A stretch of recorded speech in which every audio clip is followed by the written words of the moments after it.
Kulmeet Kundlas, and I'm a primary care physician. Today, we will be discussing about brain exercises to improve and preserve your memory.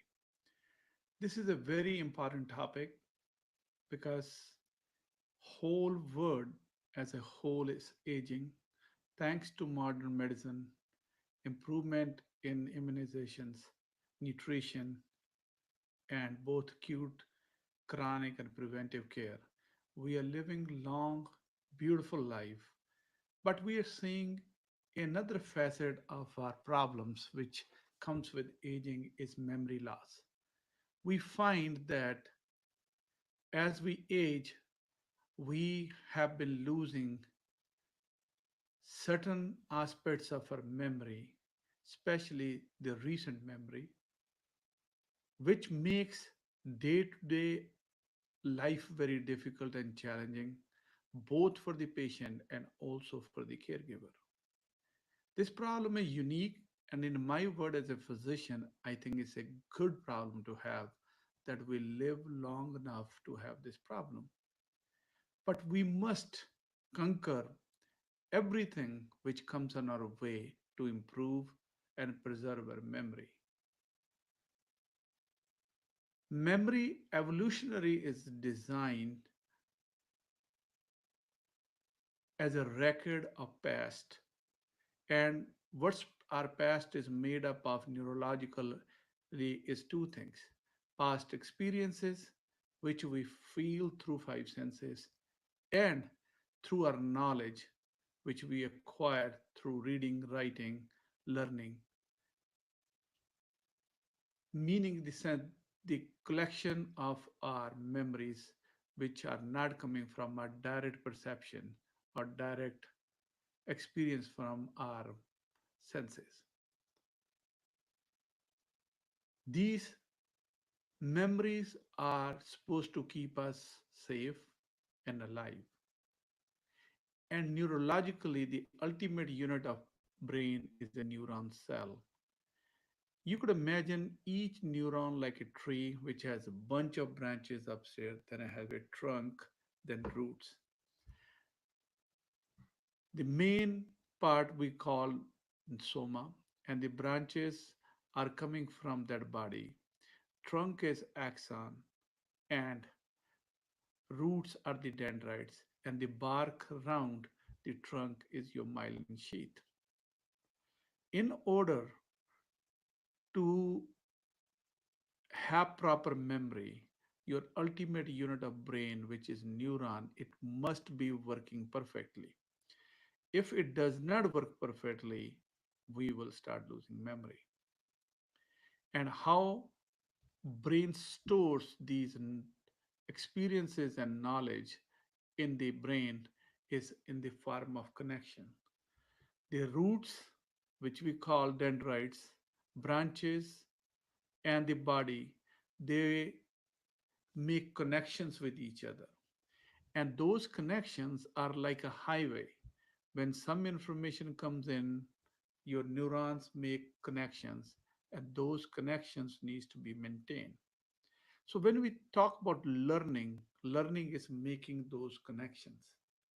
But as all of us have experienced, if we do not nurture those connections, we immediately forget the thing. When we are reading, we have intellectually learned it, and we believe this will be part of ours.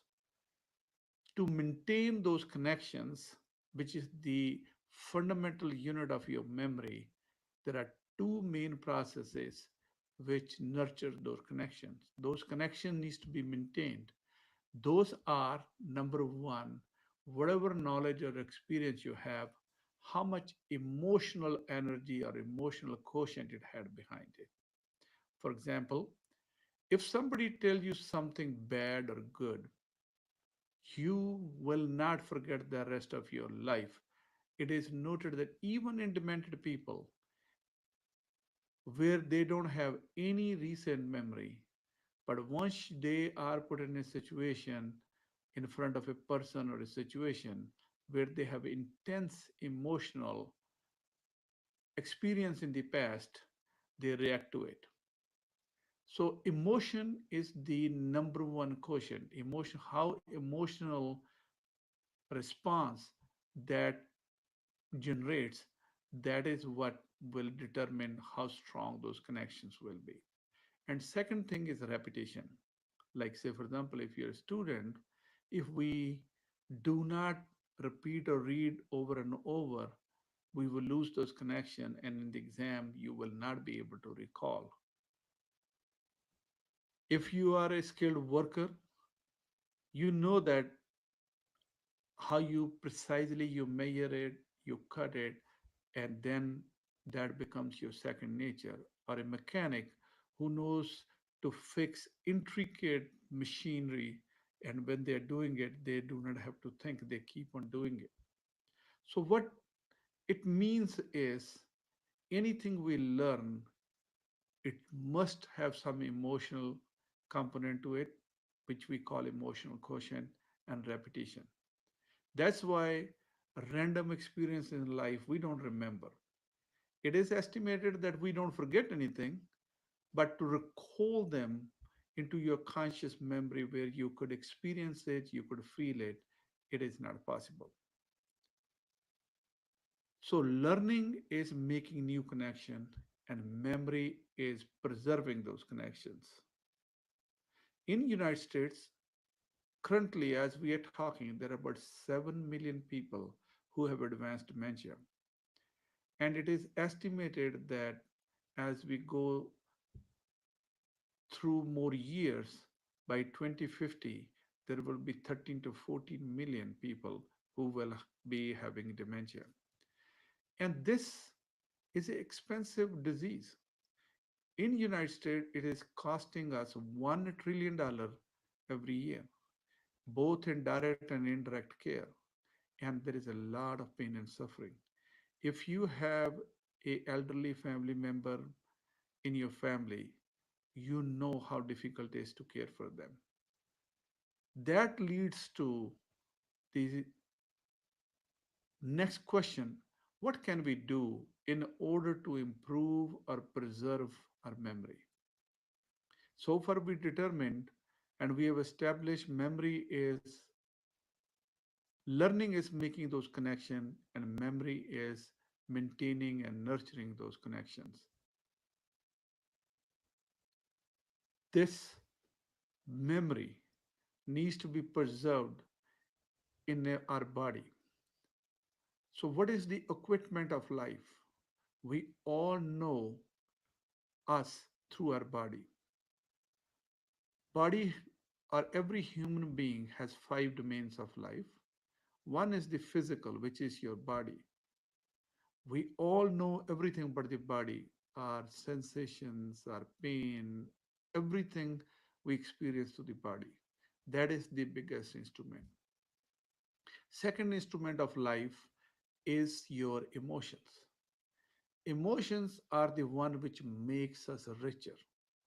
The experience, if there is no experience of emotion in anybody's life, life will be very dull and it will be blah and bland.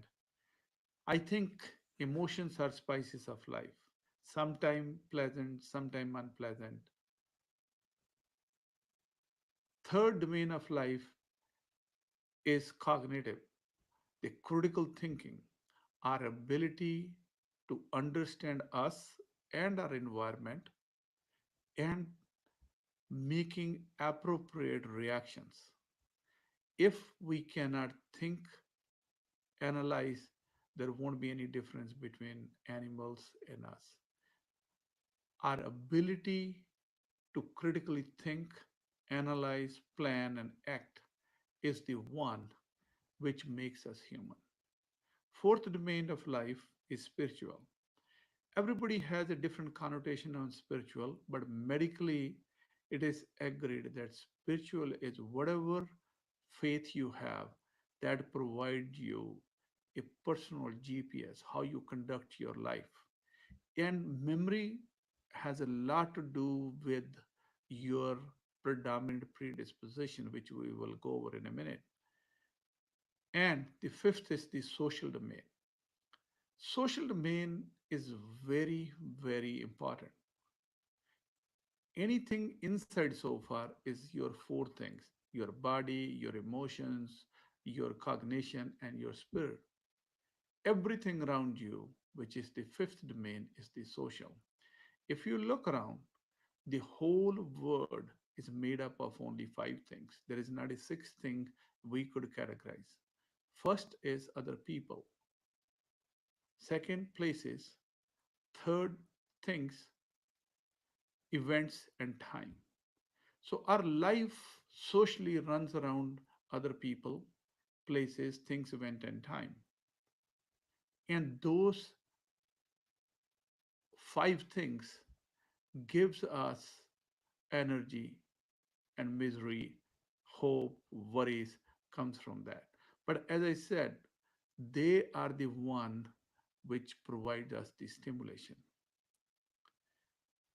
With this background, body is the vehicle through which everything happens. Software and your cognition or the critical thinking part is your software. Spirit is your personal GPS, and social is the spice of life. Let's take how we could preserve memory. First domain, physical exercises. Somebody can ask what physical exercise has to do with memory. We all are born with, or at a maturity, we have about 100 billion cells. And every day we are losing 10,000 nerve cells, the one which is the ultimate unit of your brain. Then, as we age, we accumulate a lot of injury to our brain. If you're unfortunate, you have a stroke, dementia, multiple sclerosis, any other chronic degenerative changes happening, you start losing your brain cells a lot more faster. Physical exercise is shown to stimulate stem cells that will produce more brain cell to replace what you're losing. Second, exercise leads to release of brain derived neurotrophic factor we call BNDF that goes to other cells and make them process information more predominantly, and also it makes those connections stronger, and it has a lot to do with your stem cells in this body. Not only it needs exercise, it needs fuel of life, which is your food. Second exercise on a physical domain you need to do. Your brain likes constant supply of glucose. It does not like boatload of glucose and then there is a crash. It likes constant supply of glucose, which could we could provide through complex carbohydrates. Brain can use ketones, and that's why a lot of keto diet and other diets are very prominent these days, but none of them on long-term basis will be able to nourish your brain the way it needs to be. Your food needs to be predominantly complex carbohydrates, fruits and vegetables, lean meat, quality fat, whole grains, and legumes. This will provide all necessary amino acids, trace elements, vitamins, so that your brain cell can function properly, and also it can produce all the neurochemical chemistry which it needs to create. You know, each cell in the body has about 10,000 chemical reactions happening per minute. 10,000 reactions in each cell per minute. So it is a big chemistry lab. And if we don't put right fuel in or right ingredients in our body, we are bound to have consequences. Third thing on a physical domain is sleep. Sleep is very important. Sleep is not a passive process. You must have 7 to 9 hours of sleep. We have created a lot of videos regarding proper sleep hygiene and how you could improve your sleep, and we will link it in the description.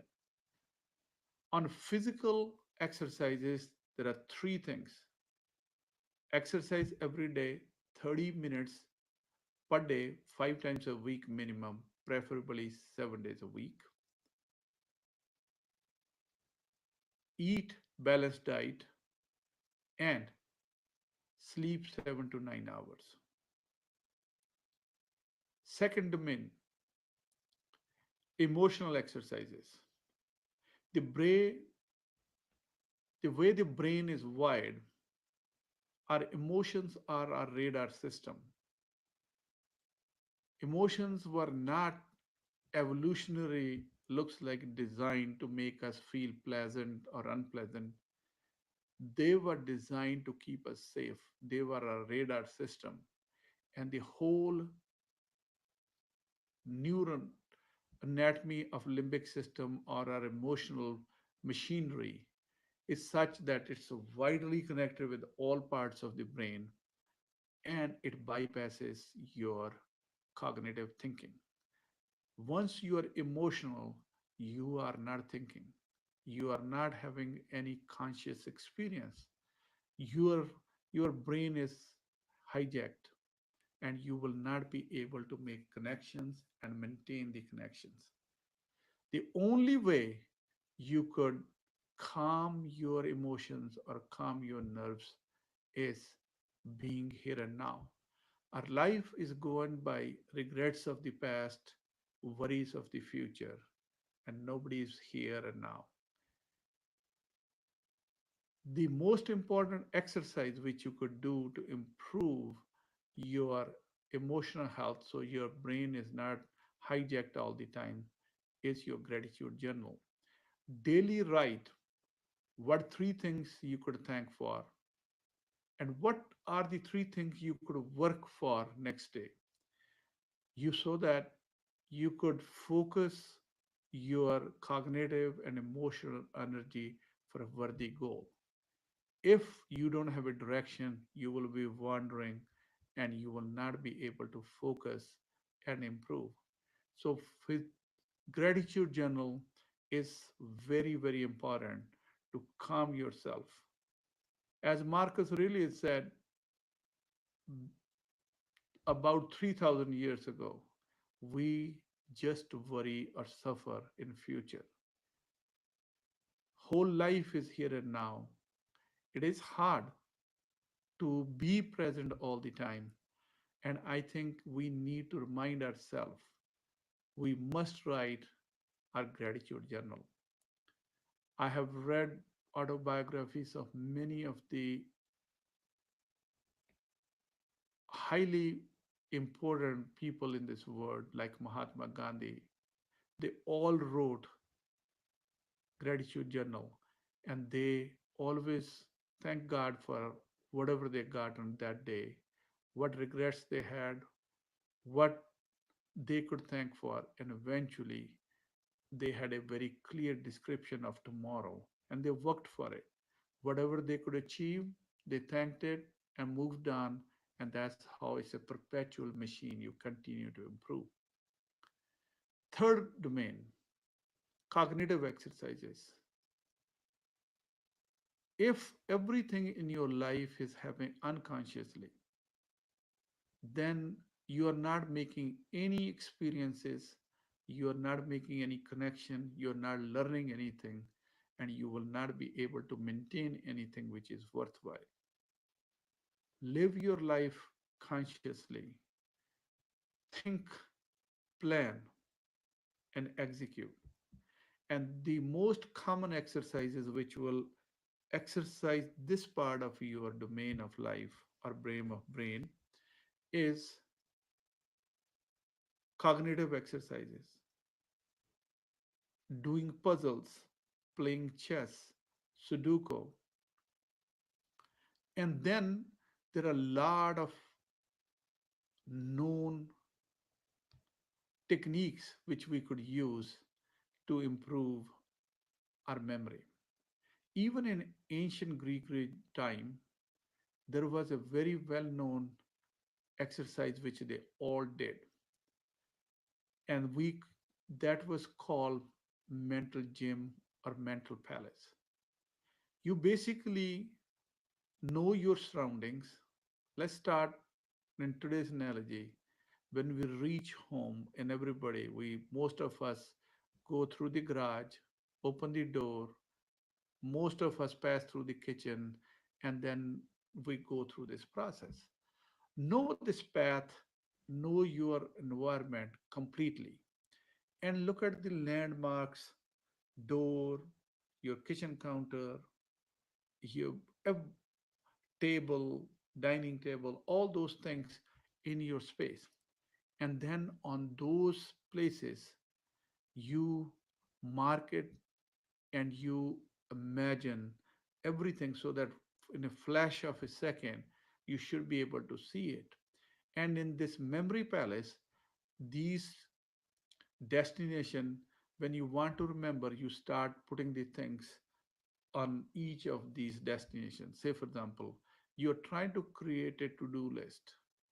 You put one thing on doorknob, next one on the kitchen counter, then on the dining table, then on the sofa. Every landmark you put it in and associate with something which you want to do. And that method has been used in many, many traditions in order to improve your memory. What we're seeing here is we all talk about memory, but we are not focusing and doing this exercises. The people who really need this exercise is the one who have not done these things when they were young, or their education level is not as good as it should have been.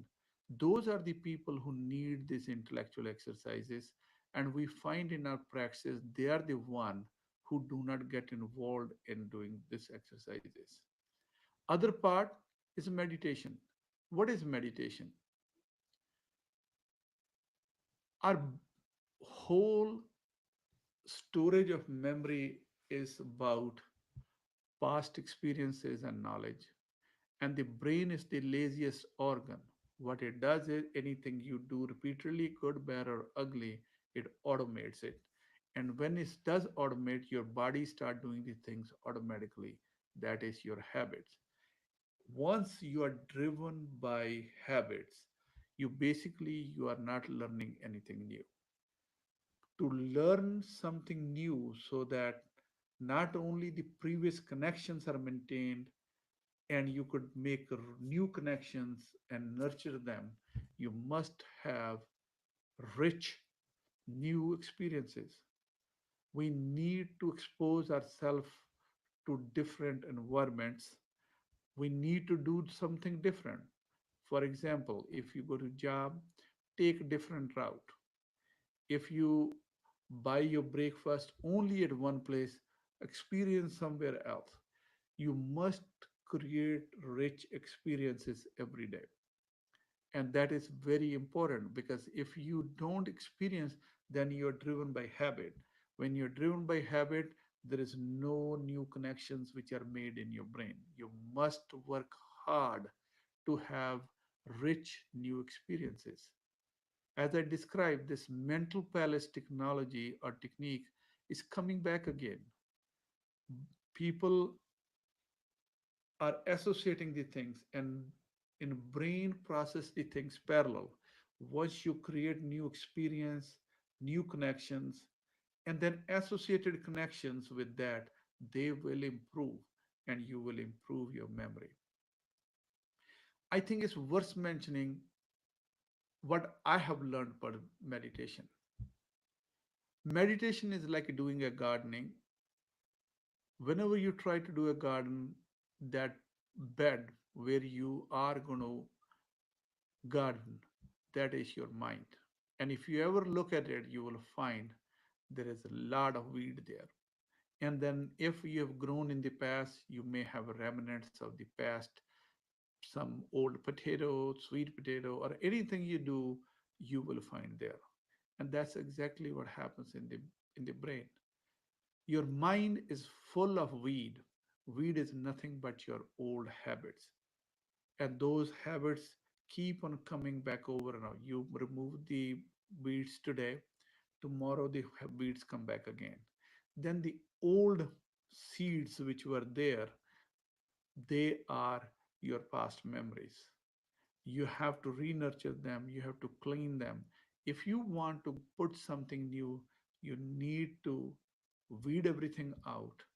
You need to remove the previous stuff so that you could put something new and make connections. And if you grow one thing in that garden, you will know how to grow other things. And you, this is the same way you could improve your memory. Meditation is not a religious cult. It is about knowing yourself, knowing your habits, which are the weeds and previous experience and knowledge, and voluntarily knowing them and understanding them for what they are, and create space for something new, and that will help and preserve your memory. Fourth is the spiritual exercises. As I said before, spirit, spirituality provides you personal GPS. In that framework of your life, you make very rich experiences, and that determine what kind of memories you will have. People used to get a lot of inspiration from their religion. As we become more and more individualistic and place of religion goes down, and then what we find is we do not have significant way to act and react in a situation. Like 10 commandments, they are universal truth no matter which kind of person you are. But what they do is they provide you rule of thumb. And how they help with the memory, because they create automatic reactions, and you use less of your brain space horsepower to run your daily life, and creates space for you to create new experiences and have a predictable way to access them.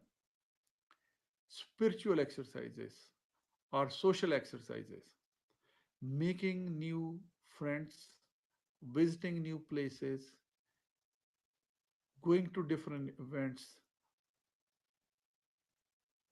seeing the things growing right in front of you through the river of time, that give you more feedback and more connection. So make new friends, have social interaction. If you do that, your brain functioning improve, your processing improve, and your memory improves.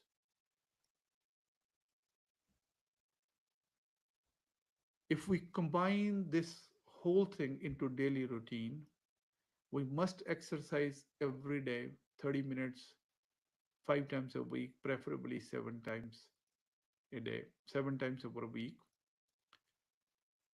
Eat balanced diet, sleep 7 to 9 hours for physical exercises. On your emotional domain, write gratitude journal. Cognitively, do something different.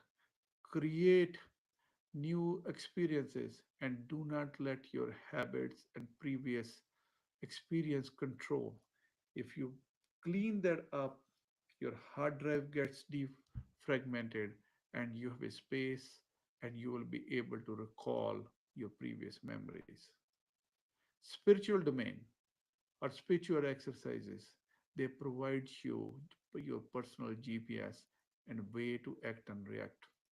Whether you are religious or you make your own personal GPS, but you must have a way how you're going to conduct your life.